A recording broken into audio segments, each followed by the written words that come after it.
जय माता सरस्वती की जय। प्रिय छात्रों, 28 अप्रैल की कक्षा में आप सभी का हार्दिक अभिनंदन। आज हम संत कबीर जी द्वारा रचित पद्यांश का पहला पाठ साखी एवं शब्द पढ़ने जा रहे हैं।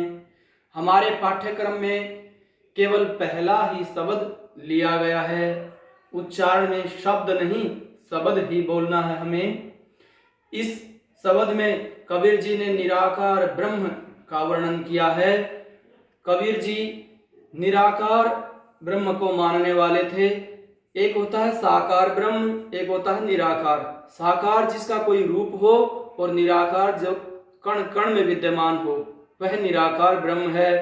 जैसे तुलसीदास जी ने भगवान श्री राम को माना है, सूरदास जी ने भगवान श्री कृष्ण को पूजा है, तो उनका एक रूप है भगवान राम व भगवान श्री कृष्ण का। इसी प्रकार जो कबीर जी हैं वह कहते हैं भगवान हर जगह है। कबीर जी खड़तल स्वभाव के साधु हैं। उन्होंने इस विषय में हिंदू व मुसलमानों को खरी खोटी सुनाते हुए कहा है कि पत्थर पूजे हरि मिले तो मैं भी पूजूं पहाड़। इसी प्रकार मुसलमानों को उन्होंने कहा कांकर बांकर जोड़ी के मस्जिद दियो बनाए, ता चढ़ी मुल्ला वां की दे क्या बहरा होए खुदाए। तो निराकार ब्रह्म के बारे में कबीर जी इस शब्द में बताते हुए कहते हैं कि कबीर जी ने बताया है कि भगवान मनुष्य से कह रहे हैं, मोह को कहाँ ढूंढे बंदे, मैं तो तेरे पास में, ना मैं मंदिर ना मैं मस्जिद ना काबा कैलाश में। अर्थात मोह को मुझे कहाँ ढूंढे बंदे, बंदे मनुष्य को कहा है कि भगवान मनुष्य से कह रहे हैं कि हे मनुष्य तू मुझे कहाँ ढूंढ रहा है, मैं तो तेरे पास में, मैं तुम्हारे पास में ही हूँ। ना मैं देवल, देवल अर्थात देवालय मंदिर, ना मैं मस्जिद, ना तो ये मैं कि एक मंदिर की चार दीवारी में ही हूँ, देवालय में हूँ, ना मैं मस्जिद में भी नहीं हूँ, ना काबा कैलाश में।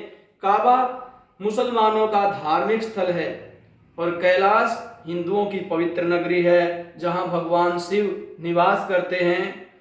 तो ये कबीर जी ने बताया यहाँ पर कि भगवान मनुष्य से कह रहे हैं कि मनुष्य तू भगवान को कहाँ ढूंढ रहा है, वह तो तुम्हारे पास में ही है। वह ना मंदिर में ना मस्जिद में ना काबा में ना कैलाश में, ना तो कोने क्रिया कर्म में, कोने अर्थात जैसे घर का एक कोना कोई दिशा, और क्रियाकर्म जैसे कर्म कांड पूजा पद्धति वो किसी एक तरफ कोने में भी नहीं है, किसी कर्म कांड पूजा पद्धति में भी नहीं है, नहीं योग वैराग में। योग जैसे समाधि लगाना योग है, वैराग्य जैसे साधु संत संसार को छोड़कर संन्यास धारण कर लेते हैं तो वैराग्य धारण कर लेते हैं। तो यहाँ पर भगवान कहते हैं कि मैं किसी कोने में क्रिया कर्म में या योग वैराग में भी नहीं हूँ। खोजी हुई तो तुरंत ही मिली हूँ, यदि कोई मुझे खोजता है तो मुझे तुरंत मिल जाता हूँ। खोजी मतलब खोज करना, ढूंढना, तुरती तुरंत, मिली हूँ मिल जाता हूँ।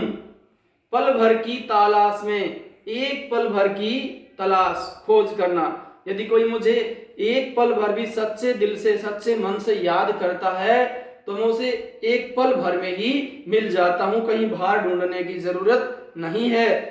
कहे कबीर सुनो भाई साधु, कहे कबीर, कबीर जी कह रहे हैं सुनो भाई साधु। साधु अर्थात अच्छे इंसानों को भी साधु कहा जाता है, महात्मा लोगों को साधु कहा जाता है।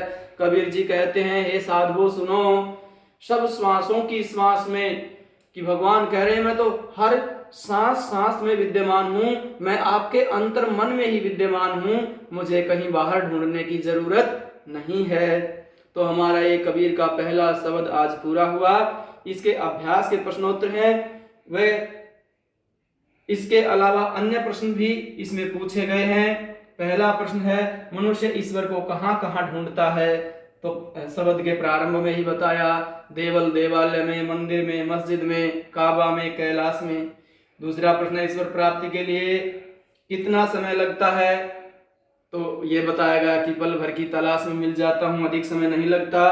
तीसरा प्रश्न ईश्वर प्राप्ति के लिए कबीर जी किन किन प्रचलित विश्वासों का खंडन किया कबीर जी ने, तो अनेक उन्होंने खंडन किया है कि मैं योग समाधि में नहीं हूँ, मुझे योग समाधि में ढूंढते हैं, क्रियाकर्मों में ढूंढते हैं।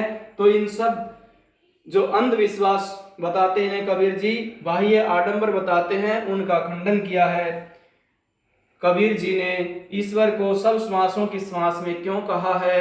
क्योंकि वह अंतर्मन में ही विद्यमान है, इसलिए सब श्वासों की श्वास में कहा है। आशा है आपको यह पाठ समझ आया होगा। फिर भी कोई समस्या है तो आप निसंकोच अपने अपने अध्यापक से पूछ सकते हैं। धन्यवाद।